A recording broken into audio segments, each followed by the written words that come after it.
Estamos mais uma vez aqui nesses momentos da Bíblia em poucos minutos e hoje considerando um pouquinho mais da prova de fé que Abraão teve. Olha só, o grande ato de fé de Abraão continuou iluminando o caminho de todos os servos de Deus por todas as eras.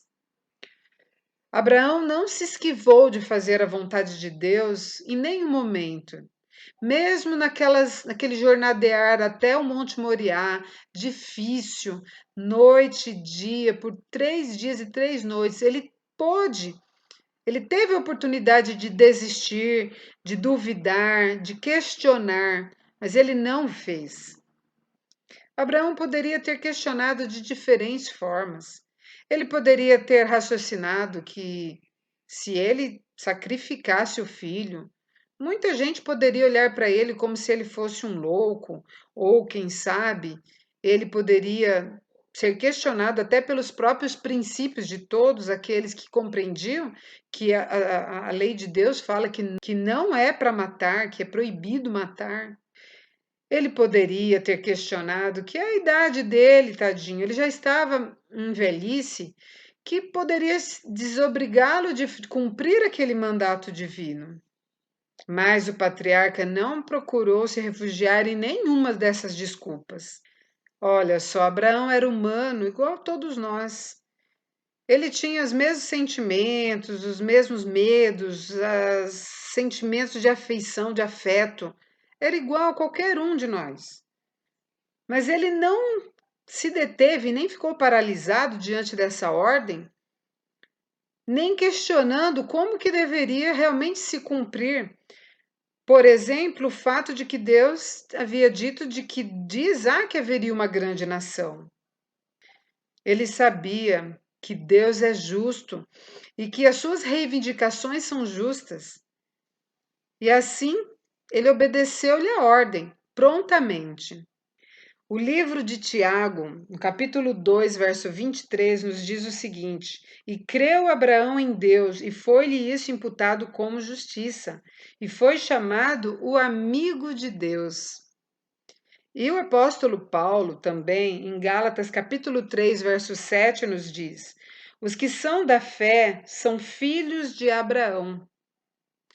Mas a fé de Abraão, ela não foi demonstrada só por uma crença, como muitas pessoas acreditam hoje, que acreditar é suficiente, acredita e tudo bem. Não, ele agiu, ele fez aquilo que lhe foi ordenado. E em Tiago 2, 21 e 22 nos diz: O nosso pai Abraão, ele não foi justificado pelas obras quando ofereceu sobre o altar o seu filho Isaque? Bem vês que a fé cooperou com as suas obras e que pelas obras a fé foi aperfeiçoada. Tem muita gente hoje que ainda não consegue associar a questão de ter fé, mas também ter as obras. E aqui nós vemos uma grande lição, que a fé, ela só é aperfeiçoada quando a gente executa a ordem divina.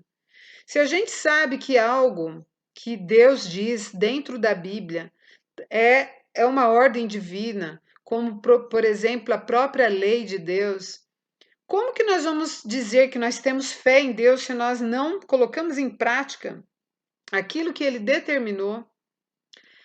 A fé genuína, ela é consolidada com a obediência. Jesus, ele fez o seguinte pronunciamento aos judeus de sua época, em São João 8,39. Se fosseis filhos de Abraão, farias as obras de Abraão. Se nós mesmos, dentro do cristianismo, ouvindo essas palavras de Cristo, não aceitarmos de que realmente precisamos ter as obras juntamente com a fé, nós estamos aqui igualzinho aqueles judeus daquela época. E com relação ao pai dos fiéis, que foi Abraão, olha só o que nos diz no livro de Gênesis 26:5. Abraão obedeceu a minha voz e guardou o meu mandado, os meus preceitos, os meus estatutos e as minhas leis. Então, quando realmente Jesus falou, se vocês fossem filhos de Abraão, vocês fariam o que Abraão fez. E o que fez Abraão?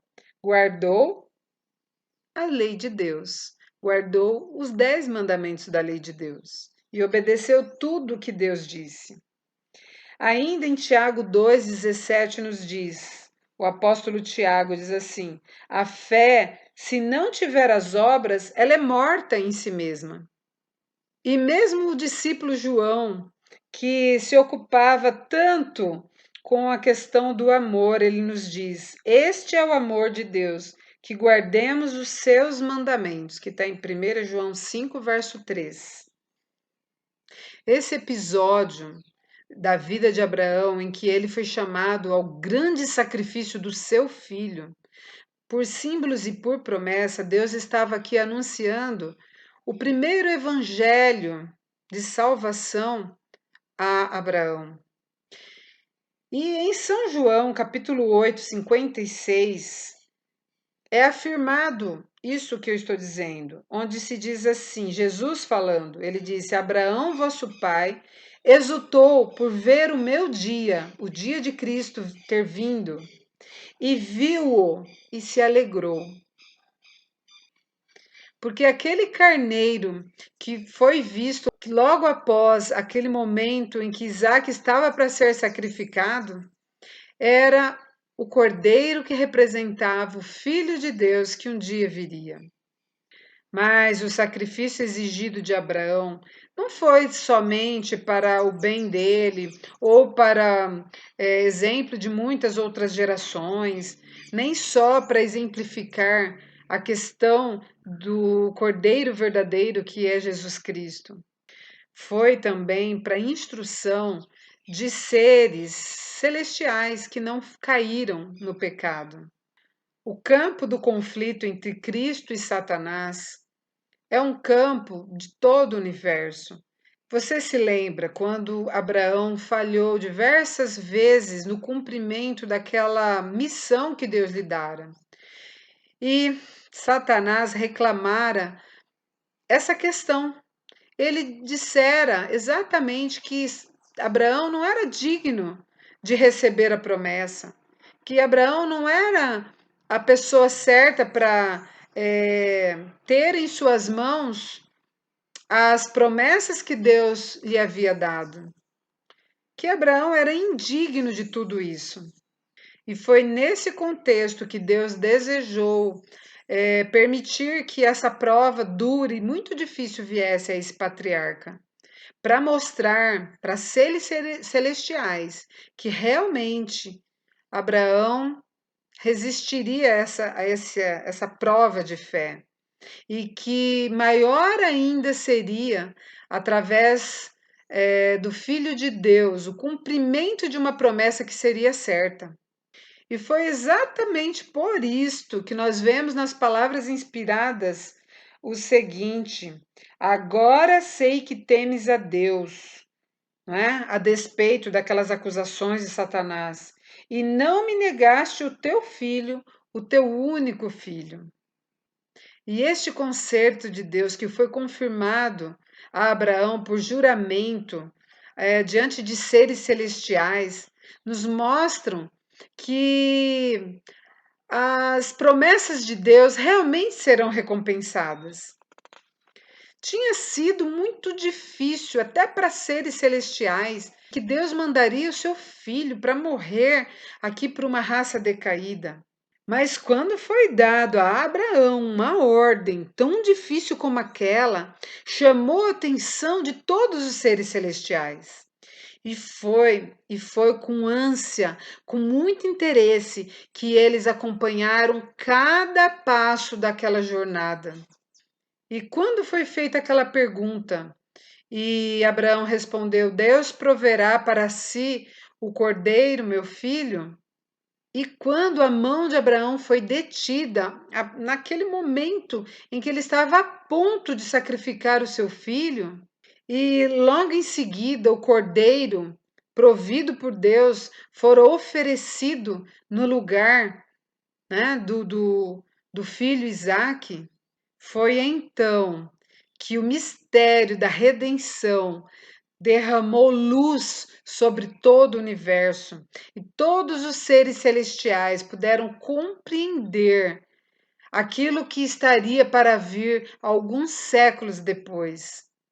Que eu e você tenhamos em mente que Deus, ele já providenciou todas as coisas para mim e para a sua salvação.